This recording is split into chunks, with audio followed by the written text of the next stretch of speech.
அங்கு மாநகர சபையும் நாடாளுமன்ற உறுப்பினர்களால் கட்டுப்படுத்த முடியாது.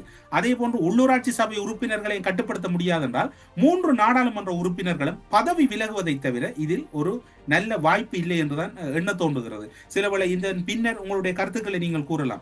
இவ்வாறு ஒவ்வொரு இடங்களிலும் குளறுபடிகள் தொடர்ந்து இருக்கிறது. சரி, இதுதான் முடிந்ததா? இப்போது அது சரி செய்யப்பட்டு ஏதோ ஒரு வகையில் இணக்கப்பாடோடு செல்வதாக கூறப்படுகிறது. குறித்த பகுதியின் கிராம சேவையாளராக இருந்தவர் இப்போது இல்லை. அவர் பிரித்தானியாவுக்கு சென்றிருப்பதாக கூறப்படுகிறது.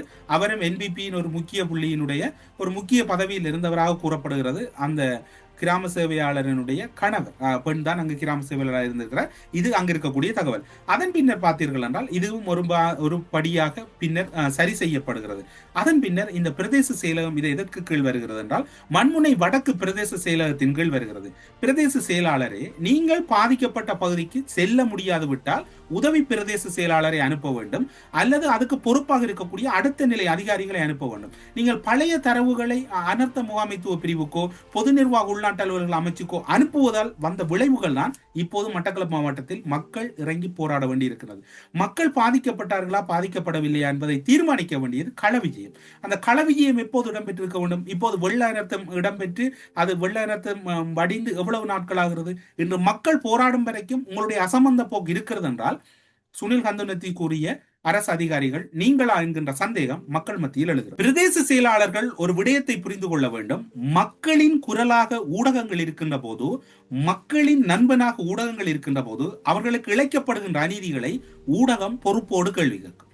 அந்த கேள்வி கேட்கின்ற இடத்தில் ஊடகம் இருக்கின்ற போது ஊடகங்களுக்கு நீங்கள் சொன்னால் உங்களுக்கு நிவாரணம் வழங்க முடியாது.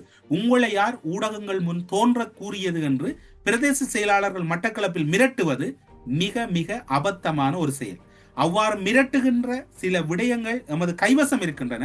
அவற்றை உரிய இடத்துக்கு முறைப்பாடு செய்ய வேண்டி வரும்.